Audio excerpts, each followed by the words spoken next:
Hollywood celebrities like Dwayne "The Rock" Johnson and Ryan Reynolds and George Clooney, they are peddling poison. History will not be particularly kind to them. We look back in the 1950s and 60s and we see these TV commercials of doctors saying Camel cigarettes or Winston cigarettes, a cigarette chosen by doctors. There was 27% increase in alcohol-related deaths stemming from the pandemic because we were all locked at home, we were all isolated, and they had this ridiculous law or rule that liquor stores were considered essential services.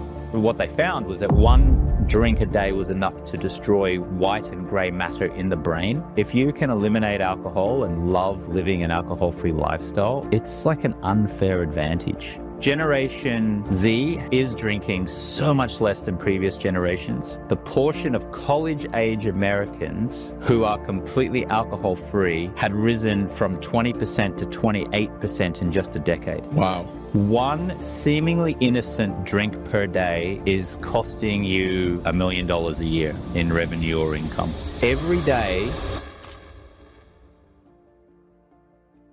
What's up, James? Welcome to the show. Justin, thank you very much for having me.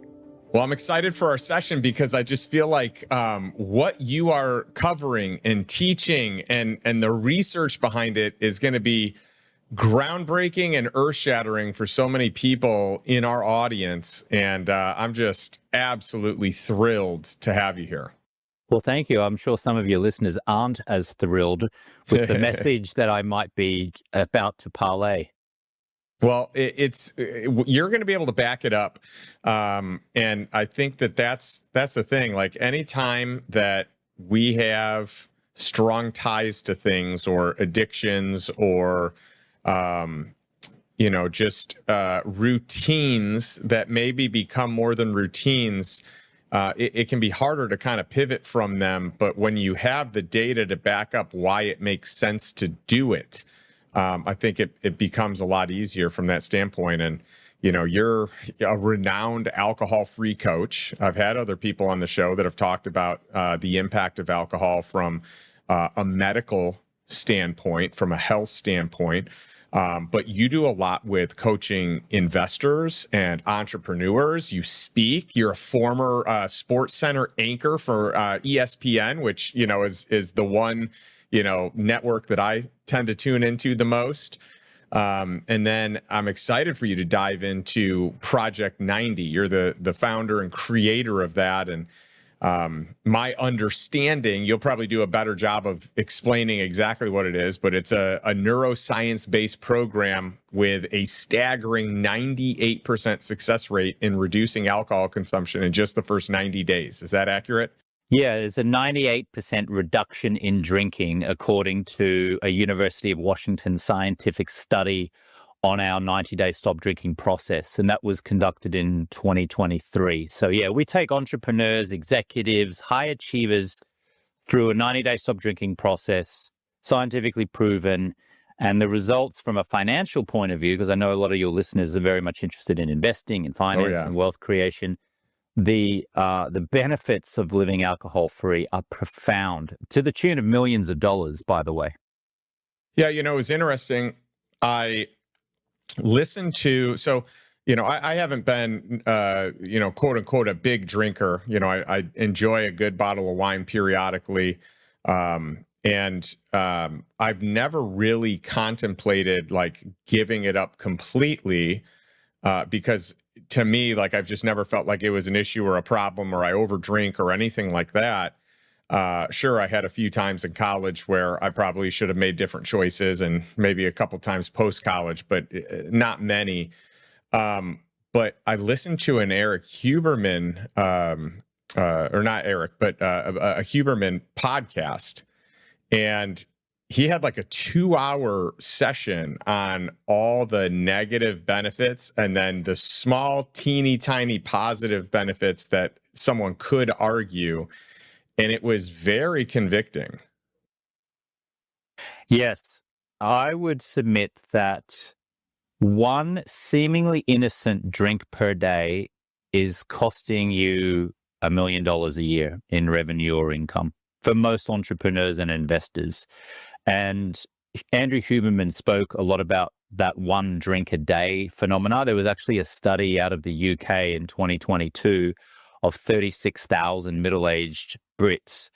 And what they found was that one drink a day was enough to destroy white and gray matter in the brain. In other words, some level of brain degeneration. Now, that should be frightening because alcohol is worshipped by millions of people all over the world. Oh, yeah. We're bowing down at its altar every day. We're catching up with people for drinks. We're networking with drinks. We're entertaining clients with drinks. We're relaxing with drinks. We're celebrating. We're commiserating. We're creating romance with alcohol. And all alcohol is just attractively packaged poison. That's all it is. And just one drink a night enough to compromise your clarity and your focus and your energy and your sleep and your relationship with your wife or your husband or your children. I mean, it is astounding. But when you really have that kind of drop the mic moment or that eye-opening moment when you realize, wow, one or two drinks a night actually is compromising my life in a way that I didn't realize previously, then you can't not see it. Then it's all about how do I love living an alcohol-free lifestyle, not needing to be sober or white-knuckling it or needing to do dry January or sober October or go to an AA meeting, but how do I love living alcohol-free? Because when I do that, then I can really surge in life. You know, it's interesting. I have an Aura ring. I'm an early investor in the company Aura, and you do too. I love it. Huge fan. And really, the data screamed at me when I started analyzing it that if I drank in the evenings, it really jacked up my sleep. It jacked up my heart rate. Some of it's the alcohol, some of it's the sugar. But I had a long enough comparison where I actually learned, for me, if I'm going to drink, I should not have a drink after 5 p.m. I need more time for my body to burn it off. Now, you can make the argument then, well, then why are you drinking at all? And actually what has happened now that, we had a crazy mold situation in our home. And I mentioned this, really, I haven't mentioned it except for one podcast episode. That I don't even know if it's launched yet. And we've just, it's been the worst year of my life physically, mentally. Like, it has just been, this mold, my ochratoxin levels are so high, so off the charts, one of the highest my mold specialist medical doctor has ever seen, because of what happened with the home that we had built that wasn't done properly. So to make a long story short, we were living in it, didn't know it, couldn't see it. I got so sick, I couldn't get out of bed, could not figure out what was going on, tried to solve for everything, tried to solve for food allergies, parasites, other gut issues, inflammation galore. And finally, none of that worked. And we went down the last road of, well, maybe it's mold. And we're like, we have a brand new home though. How could it be mold?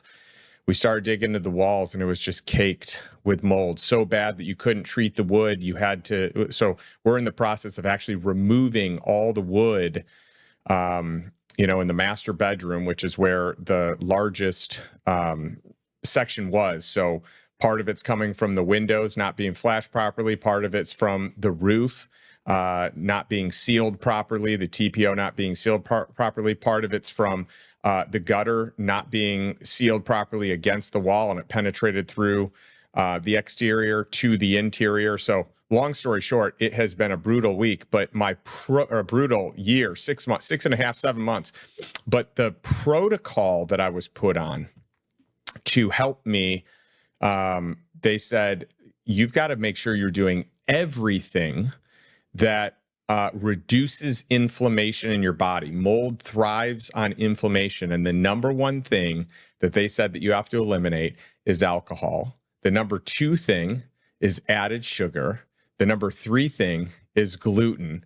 And by the way, for the last however many months, all right, we learned about this in January. I started getting sick, feeling major symptoms of like head fog, migraines, body aches, not being able to get out of bed, like started in late December, early January. So we eventually moved out of the home.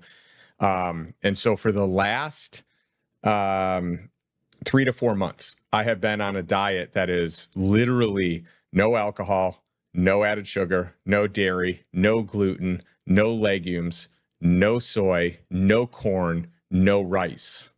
So basically protein, veggies, berries, and citrus. That's it. And actually tomorrow I graduate to being able to add dairy back into my diet for the first time. Wow. And how do So you this feel? is the longest I've been alcohol free, but it's been a game changer for me, James. I would have never guessed for the little amount that I actually drank that I would have such clarity Yes. by just cutting it out. 2 things on that. You're actually better off drinking for breakfast than you are anywhere close to bedtime if you are going to drink alcohol. Now, this isn't an invitation for your listener to go out there and pour some wine and scotch over their Wheat Bix or their toast in the morning. Breakfast of champions. Yeah. However, at least then if you were going to drink at breakfast time, your body would have 16 hours to process the poisons and the toxins from the alcohol to give yourself the best opportunity to sleep the way that nature intended you to sleep at night. But alcohol is a sleep destroyer. It's true that sleep may help you to fall asleep, but the quality of that sleep will be so compromised that you will wake up feeling irritable, tired, distracted, foggy, and craving sugary substances, which makes you eat more food, which then has you put on more weight, which then leads to you craving more food and the lack of self-confidence, and then it increases fatigue, which of course then brings itself to 5 or 6 o'clock where you're craving something to relieve you of that fatigue, which of course can usually be found in a bottle of red wine or a beer or a scotch or whatever. So drinking alcohol anywhere close to bedtime is just a disaster. I will also say drinking at all is a disaster. There's no health benefits whatsoever to alcohol. This has been researched thoroughly. Just anecdotally, I will share one of our Project 90 clients, and Project 90 is our 90-day stop drinking process where we take investors and executives and entrepreneurs through a mind rewiring process and help them kind of love living an alcohol-free lifestyle. One of our clients, his name is Evan Melcher, and he's a financial services manager out of Atlanta, Georgia. He joined us about 4 years ago, Justin, and he was an Oura Ring wearer. Okay. And he had been tracking his heartbeat, his heart rate over the course of a year as a drinker. Okay. And it was a disaster. It was like the equivalent of going very quickly. He joined our 90-day stop drinking program, Project 90, stopped drinking, and he tracked himself over the 90 days and then the next 90 days. So over 6 months and then over a year. And after 1 year alcohol-free, because he stopped drinking, he joined our program, stopped drinking for 90 days, decided to keep going, stopped drinking for a year. He figured out that he saved 5 million heartbeats in 1 year. And he tracked it using his Oura Ring. 5 million heartbeats. So his heart rate went from to something more like slowed right down. So alcohol puts this tremendous strain on the heart, this tremendous strain on the body. We have to work harder. And the body doesn't want that. The body wants to live the way that nature intended it to live. And nature did not intend it to drink attractively packaged poison. So that's just the health benefits, okay? But think about relationship, okay? Imagine you're irritable and you're stressed and you drink alcohol. And because you're irritable, stressed, and you're foggy and you're tired the next day, you snap at your wife or your partner or your husband or your children just a little bit. You're just a little bit irritable and you say something under your breath. Oh, yeah, okay, all right. And then that creates this tension and this resentment. And then over many weeks, months, years, and possibly decades, that can lead to, you know what, I think maybe it's time to get a divorce. Do you know what's very expensive, Justin? Divorce. Yeah. That's incredibly expensive from a financial investment point of view. You know what else is incredibly costly? Your children not wanting to spend time with you. Now, that is just death to most parents. I saw an interview with some billionaires once, and one of them said something profound. And he said, you know what the definition of success is? And he said it wasn't $1 billion succeeding, creating impact in the world. He said the definition of success is your adult children want to spend time with you. That's great. I was like, I wow, love that. That's amazing. And most of us are drinking alcohol at the end of the day. We're not alcoholics, but we're having 1, 2, 3 seemingly innocent drinks, and it's causing this friction with our husband or our wife, or this distractedness with our kids. We're not as present. And all of that shows up in this compromised way of living where people kind of resent you a little bit, you resent them, you're kind of pissed off, you're focused on what you don't have, you're living a life of expectation instead of appreciation, and that seeps into your business, and it seeps into your financial decisions, and it seeps into your wealth creation strategies because you're distracted, you're irritable, you're foggy, and you're not feeling the best version of yourself. Yeah, that's powerful. Now, one of the things I'd love to talk about is alcohol-free wealth. So you got into it a little bit here with family. I'd love to talk about just the transformation that cutting back on drinking can have on career and finances, right? Yes. Well, let's do a calculation, shall we? I call this the lost revenue calculator. So imagine, if you will, a business owner who generates $1 million a year in annual revenue. Okay, that's a nice business, $1 million a year. And he is, let's say, a modest drinker. He's not an alcoholic. He's not getting drunk on weekends. But let's say most nights of the week he's having at least 2 drinks, sometimes 3, sometimes 4 if he's out networking. He doesn't get a DUI. He doesn't get arrested. But he's consistently, over many months and years, and maybe even decades, 2, 3 drinks a night. Now, that is compromising his sleep, right? So he wakes up distracted, foggy, irritable. So that shows up in his business as not making an additional sales call, not being fully present on a sales call. He finishes work at 4:30 instead of 5:30 because he's tired and he's irritable. He doesn't hire that person. He doesn't fire that person because he's spending the morning recovering from 2 or 3 drinks the night before, or sometimes 4 if he's out with the lads or he's out having a business meal and he hasn't slept well. Now he's lost the whole morning. He's just kind of phoning it in. He's operating at, say, a 6 out of 10. Now, most entrepreneurs, when they come to our program and they're a prospective client, I will ask them, compared to your capacity on a scale of 1 to 10, how efficient and productive are you in your business? They will usually say 5 or a 6 out of 10.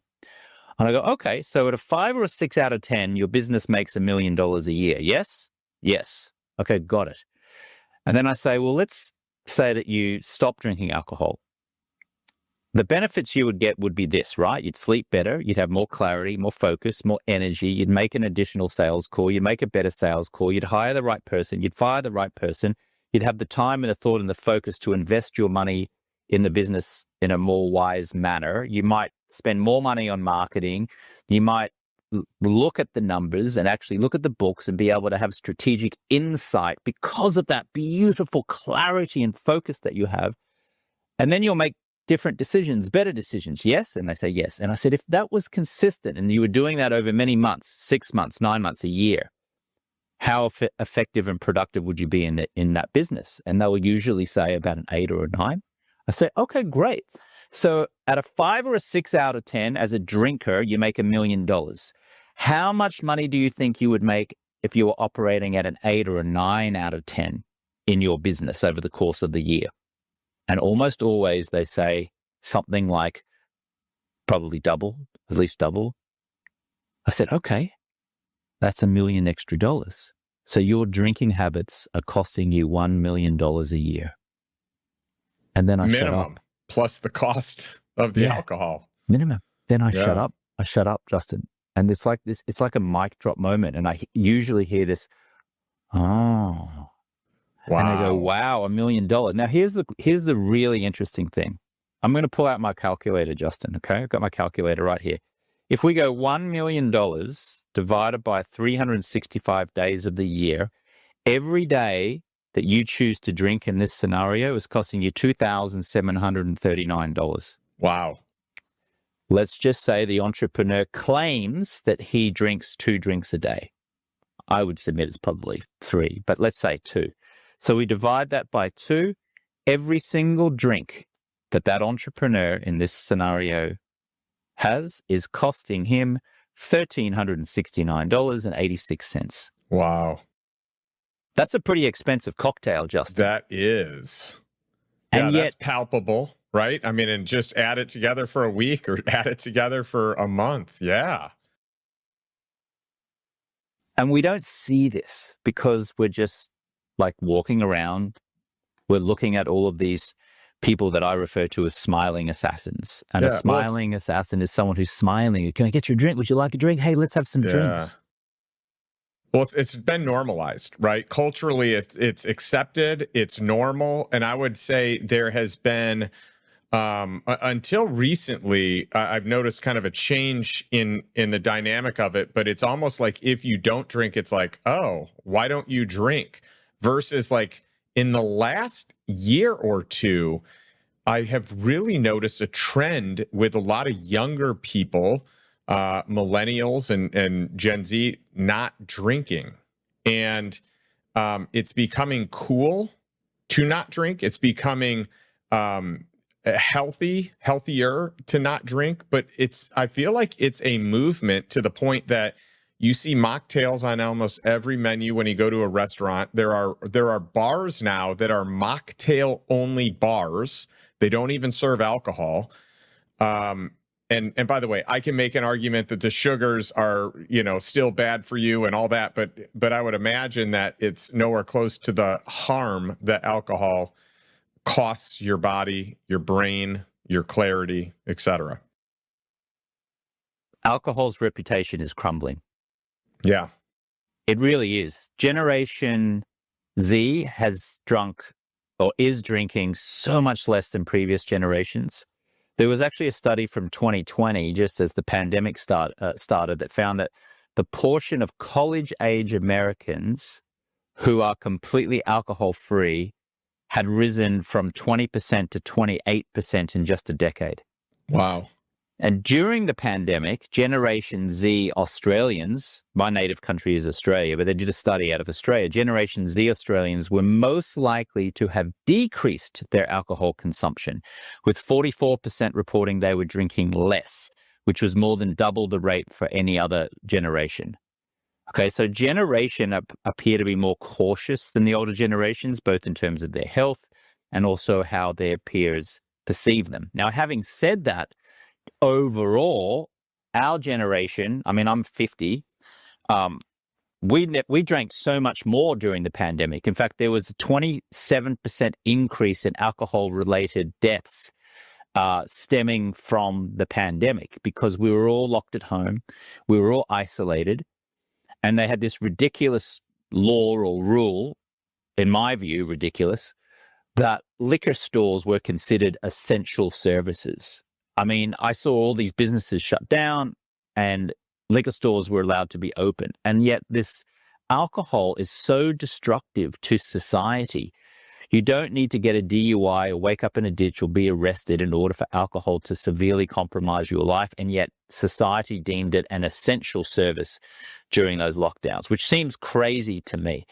But yes, alcohol's reputation is crumbling. There's never been more alcohol-free companies on the market. I'm actually an investor in a alcohol-free company called Groovy, Gruvi. They're out of Denver, Colorado. They're kind of like a more modest, smaller version of like Athletic Brewing. They do a lot of great alcohol-free beers and wines and things like that.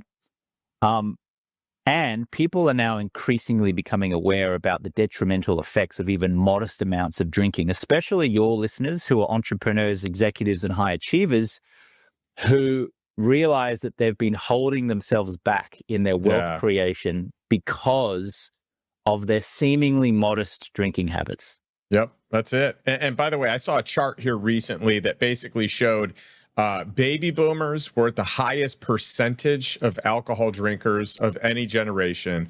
Then you had a huge drop off to Generation X. You had an even bigger drop off to millennials. And then you had the biggest drop off to Gen Z. So the trend for sure is going down, and it is becoming much more normal amongst most of the people alive to not drink.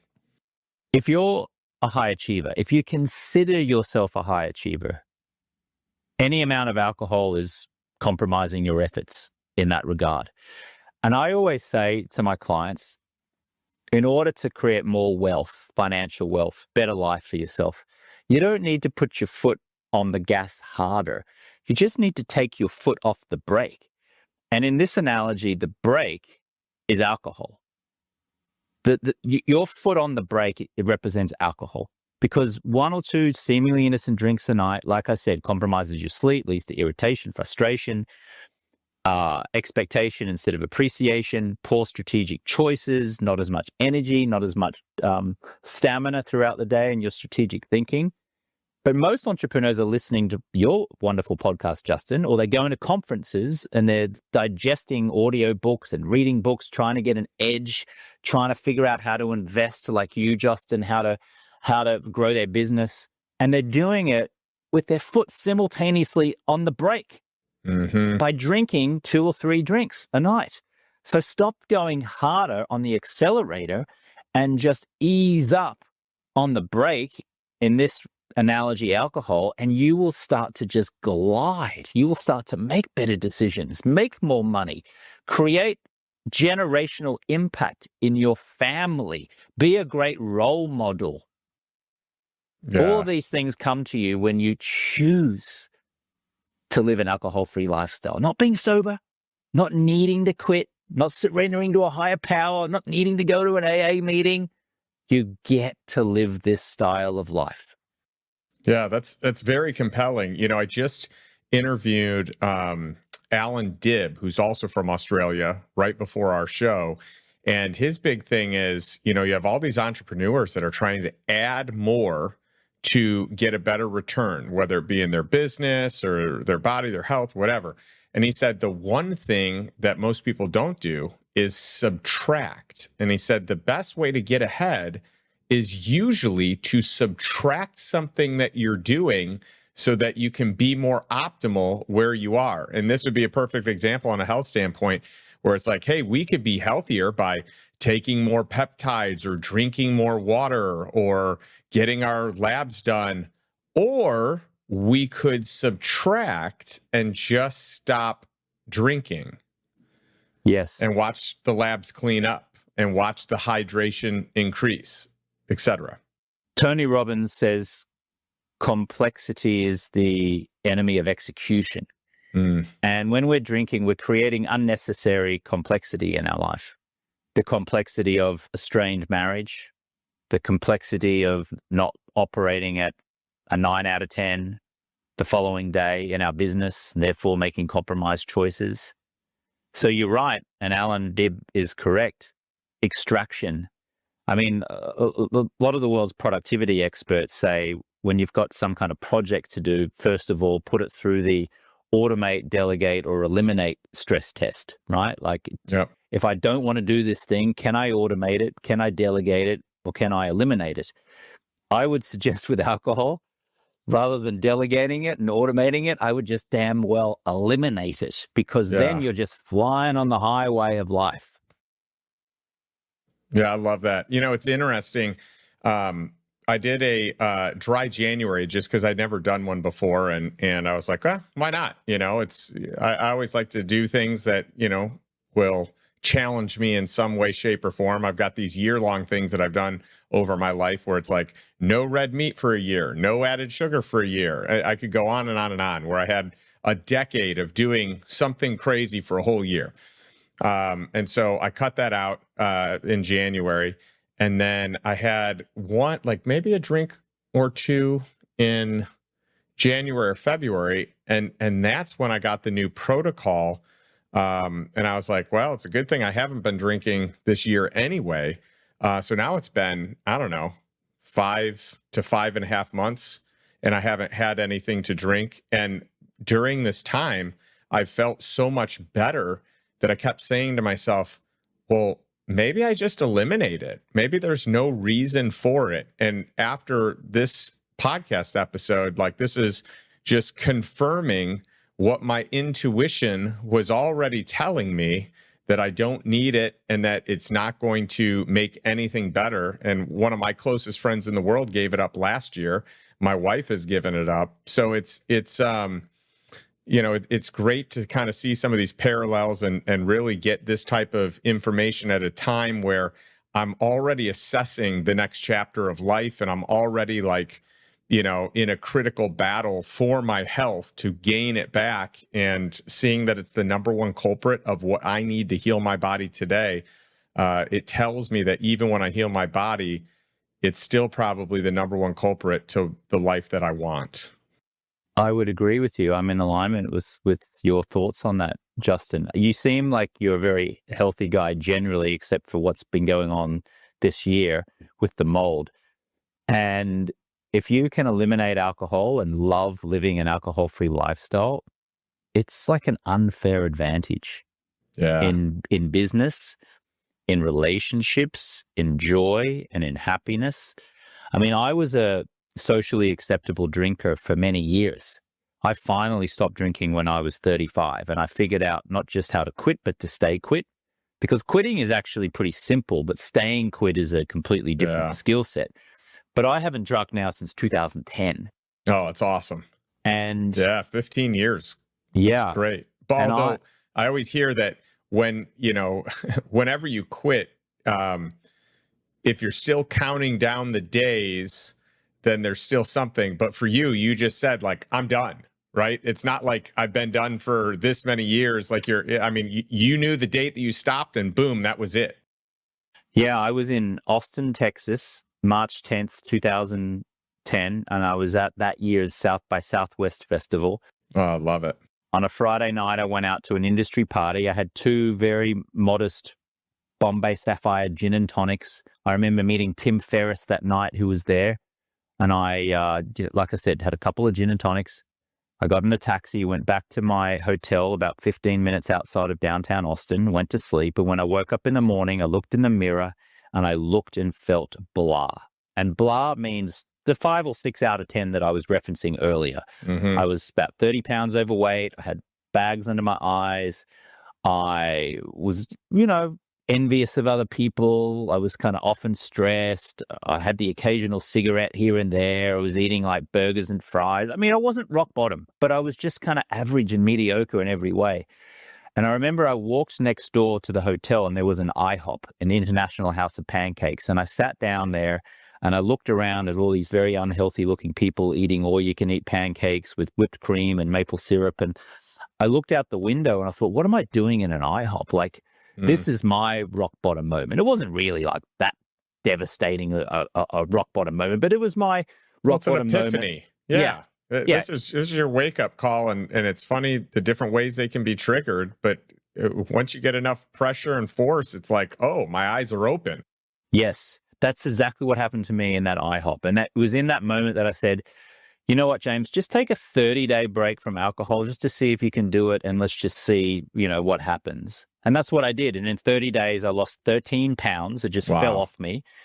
That coincided with the time, incidentally, Justin, where an opportunity for me to audition to host SportsCenter on ESPN presented itself. And because at that stage I was about 30, 35 days alcohol free, I had this clarity, focus, and this drive and this desire. And I remember I said, you know what, I'm just going to get this job. I'm going to go for it. And I flew from Los Angeles over to New York and then on to Bristol, Connecticut, where ESPN was. I did the audition and I got the job, and I was on TV 2 weeks later, and I couldn't believe it. Wow. And I was like, this not drinking thing is pretty damn good. Yeah. Like, I'm feeling rocking here. And like everything felt in flow, yes. Previous to that, when I was drinking, I was like, should I go? Should I not? I'm not sure. I was like questioning everything. But then when I had those 4 or 5 weeks of clarity and a good night's sleep, and I'd lost the weight and I had more energy and I was just thinking clearer, I was like, I'm going to get that damn job. And I did.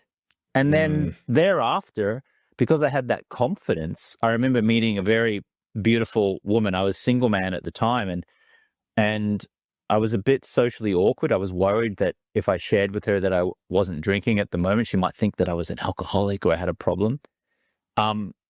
But far from her judging me for not drinking, she was actually incredibly impressed.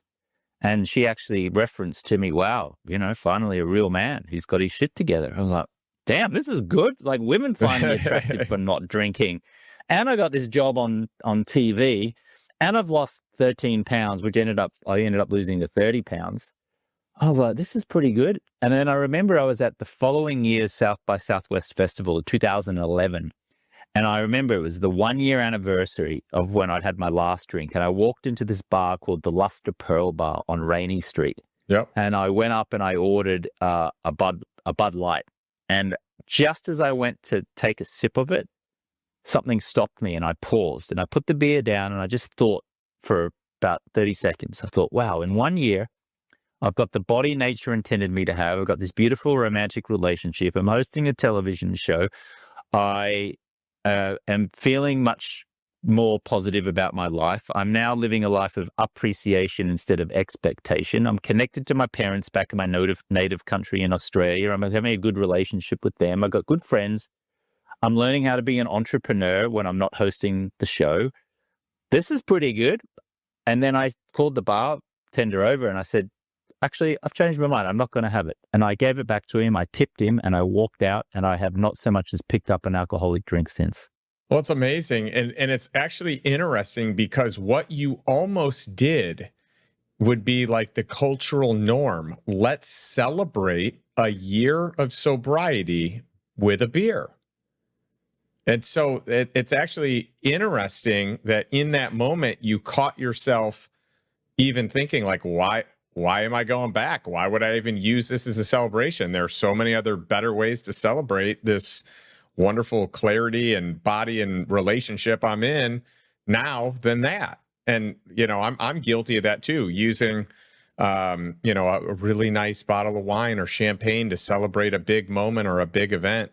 And it's interesting for me, like during this time, I'm having all this critical thinking, and outside of the mold, I mean, I wasn't able to think very clearly until probably about a month ago. I mean, really, it's this month. Like July has been the month. And so it's interesting because over the years, I've kind of built an identity around being a wine aficionado, a wine collector, a wine traveler. And so there's part of me that I'm like, yeah, I need to put that to death. Like I need to, the quitting drinking isn't as hard for me as the identity that I have created around wine. And so that's an interesting paradigm, but I know that the next step is to just really move on. It's perfectly normal if you have been associating alcohol with celebration, with romance, with commiseration, with relaxation, because that's the way cultural conditioning has it. And the smiling assassins, as I referenced earlier, are everywhere. And they're always reassuring you on an unconscious level that drinking alcohol is just normal because everyone's smiling as they're doing it. I watched the Super Bowl commercials this year. They were fabulous, wonderful. Peyton Manning's there, like funny Bud and Coors beer ads. But make no mistake, they're promoting poison. Yeah. And these Hollywood celebrities like Dwayne "The Rock" Johnson and Ryan Reynolds and George Clooney, they all have their own liquor brands. They are peddling poison. History will not be particularly kind to them. I mean, we look back in the 1950s and 60s and we see these TV commercials of doctors in white lab coats saying Camel cigarettes or Winston cigarettes, a cigarette chosen by doctors. And we look at that and we laugh. Like, we go, geez, what were we thinking? And I tell you, in 20 to 30 years from now, we'll be looking back on today with the same level of disdain that we do cigarettes. We'll look back and just go, what were we thinking? They'll show clips of Peyton Manning, doing these beer commercials in the Super Bowl, and we'll shake our heads and go, What the hell were we thinking? Well, James, this has been a real treat getting to know you, hearing your story, learning your methodology. I hope that this has been, a really impactful session that a lot of people will walk away from and really make major change in their life. I've got a question I'll ask at the end, in reference to that. But where can people learn more about you and more, about your Project 90 program? Thank you, Justin. To learn about the Project 90 program, you can go to alcoholfreelifestyle.com. I've also written a book which is called Clear, a neuroscience-based approach to quit drinking without AA, rehab, or willpower. You can find that on Amazon, or you can go to alcoholfreelifestyle.com/clear. It's also an audio version. If you can put up with my Australian accent for 8 hours or 4 hours on double speed, then you can get the audio version of the book. Just interestingly on that, Justin, the audio version of the book is outselling the hard copy 4-1, and I've been trying to figure out why. And I suspect it's because people don't want other people to see that they're reading a book about quitting drinking. And so with audio, you can hide the fact that you're learning about living an alcohol-free lifestyle. But with the book, where it says clear right on the front cover, if you're on a plane, maybe the person next to you is going, oh, that person must have a drinking problem. So that's my hypothesis. That's interesting. I mean, I would also say that, in addition to that, there's a trend towards more audible reading these days. A lot of people are doing it because you can do it on the go. We're experiencing something very similar where our audibles are often outperforming our physical copies. I do think there is a trend that people are enjoying listening to books than reading books. And I know for myself personally, I probably physically read less than 10 books a year, and I probably listen to 50 to 100 a year. Yeah. Well, that makes sense. That makes a lot of sense. So 4-1 audio to the hard copy is fascinating. Yeah. It is. Well, I've got a question for our audience, for those of you watching or listening. I ask this each week. I want to ask it again, but what is one step that you can take today to move towards financial freedom and really just move to living life on your terms, life that you desire? So most people live a life by default, and my challenge to you is to live a life by design. And, a follow-up challenge is, would giving up alcohol allow you to live a better life by design? Would that help improve your life, or limiting how much you drink to start? Whatever that looks like for you, it's a big challenge. And I'm in full agreement with James here that it has been a game changer for me. And I'm the guy that has come at you earlier in episodes with my, personal wine sommelier and telling you about trips that I've taken. And this is kind of where I'm at in life today. So, we'll catch you next week. Thanks for tuning in this week. And James, again, thank you for joining us. Thank you, Justin.